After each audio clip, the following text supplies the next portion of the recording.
G'day guys, welcome to the Tenor River on the border of Norway and Finland. I've come up here to catch up with a good friend of mine, Mikko. He's doing some research on some salmon. He's promised me that there could be some 20 kilo salmon about tonight, and we're going to go and try and net one and have a look at a couple. So thumbs up, let's see how we go. Alright, g'day guys. I have with me Mikko and Ansi. We're here at their home office for the night. Lucky guys, absolutely gorgeous. Mikko, what are we actually doing tonight?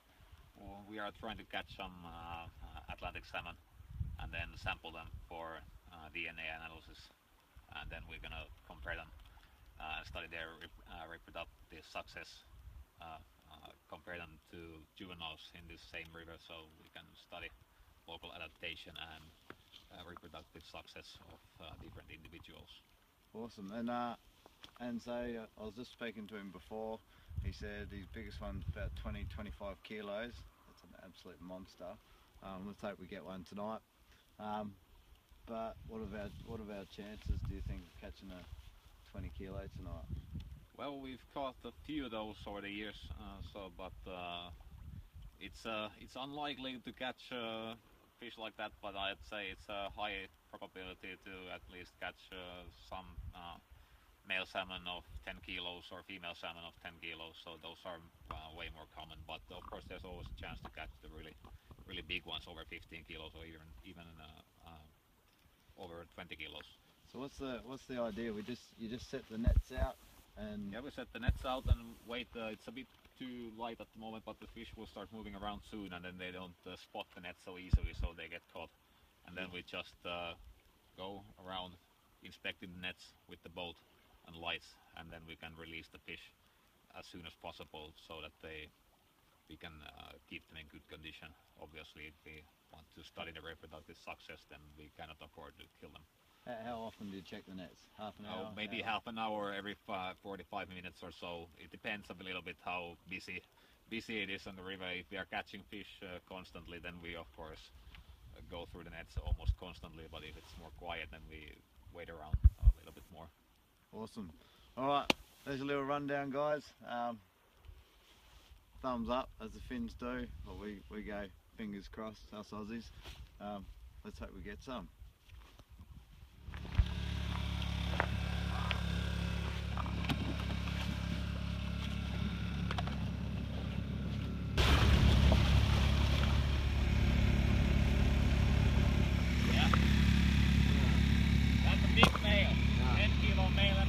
The mark on the back. Yeah. We've had that previously. Wow.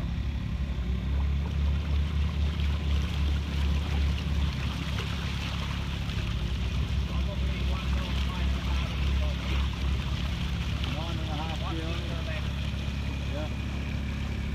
That's a male.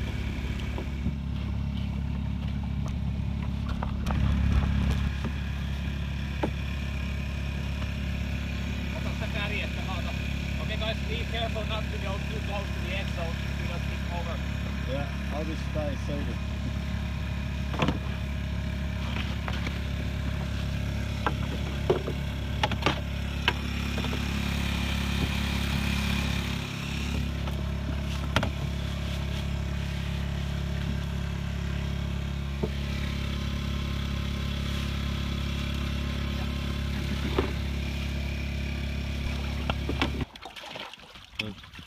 Caught a couple. How big are these ones? About these are around 2 kilos, that's basic. 2 kilos? Basic fish, one sea winter, so they migrated to the sea last year, then they spent this winter at sea feeding and then returned. So they were about this size when they migrated out of the river, and then over one winter they are about this size, 60 centimeters. So what are we doing now? Now we're sampling them. We are taking some small fin clips and then a few scales to determine the life history of the fish, and then some mucus sample and then we're going to tag the fish so that we know if we catch it again that it's already been sampled. And of course, in that highly unlikely but possible scenario that it returns 2 years from now as a 15-kilo fish, it still might have the tag on, so we can know even then that's a previously caught fish and previously sampled fish.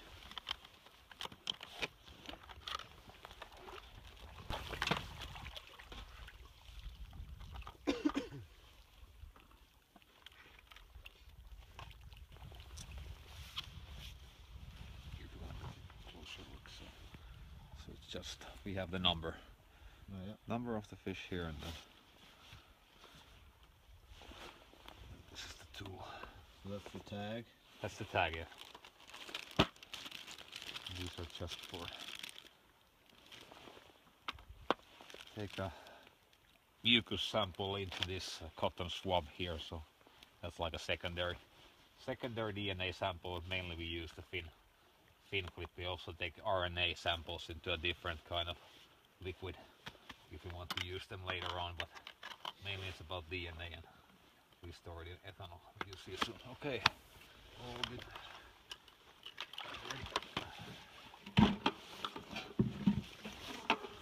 We'll take the weight and the length of the fish.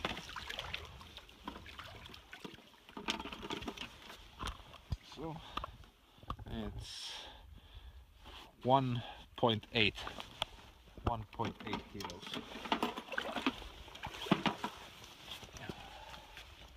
You can see the spawn color is already on. 57. 1.8, 57.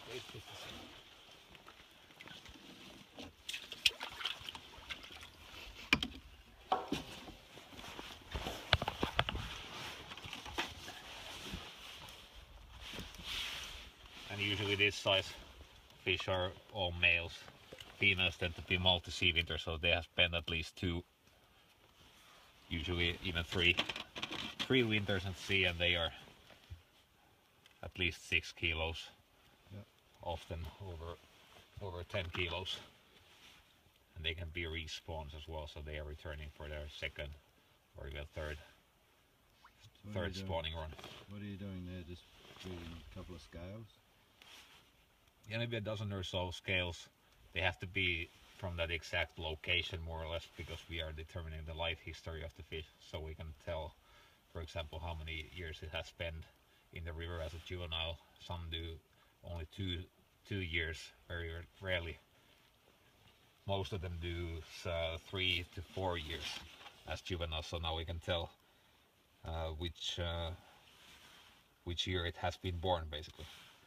And then also with the bigger fish we can determine the sea age, how many winters it has been spending in at sea.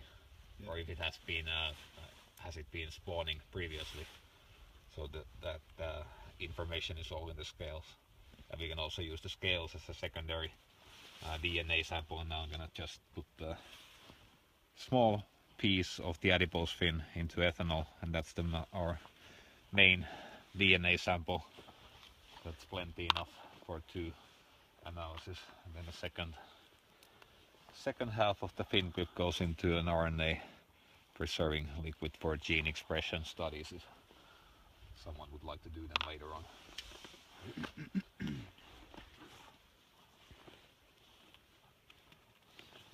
Leave the scales, paper bag, just dry them up and then make the analysis later on. Sure.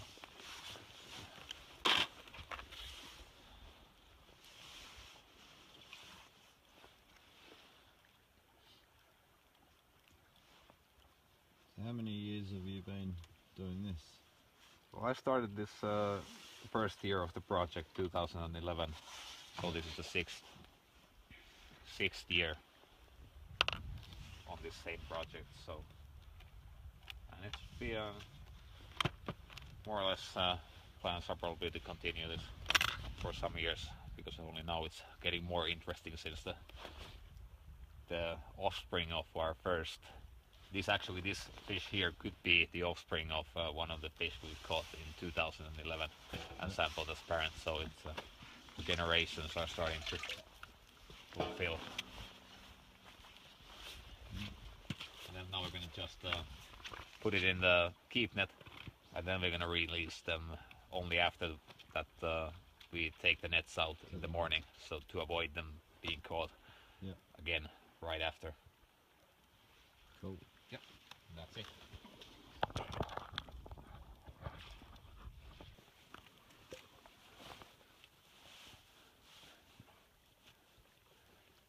So that's more or less the full spawning color right there for this one sea winter fish. Yep. The big ones are getting even more wide, like from top to bottom, and they flatten out, and also they develop the scaling of those big males is often difficult. It's like scaling a leather jacket basically. It's hope we can see it today, but it's not this easy. And they often have these marks, scars on around here, because they bite each other with the weapons, because especially the big ones have big teeth, so they grab these small ones, and even 20 kilo fish attack 15 kilo fish, so they bite them, and then they have these distinctive marks. Hook on there. Yeah, they only have like little hooks. Of course, these are more like they use these sneaking tactics. These ones, so they don't. It's always the big males, the 15 kilo, 20 kilo males that are doing most of the spawning, actually initiating the spawning with the females. But these, once the big male has left, these will jump in and fertilize some part of the eggs that the female has just laid before it has time to fill the nest. And then we also have these precocious char, these that have not been in the sea, length of this size, that are already mature, so they are also waiting for their opportunity to participate. We actually found one in the keep net the other day. Sometimes of course they are attracted by that big fish, so they are just hiding around the rocks and waiting for an opportunity to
Well, we did see a 10 and a 12 kilo fish. We didn't catch them today, but we caught a couple of salmon. I'd just like to say big thanks to Mikko. Yeah, thanks for mate, coming. and Unsi. Thanks. Thanks, buddy.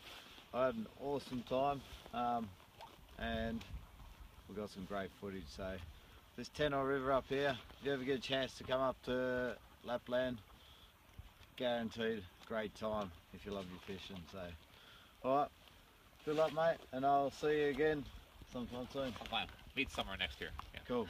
Sounds good. Okay. Alright.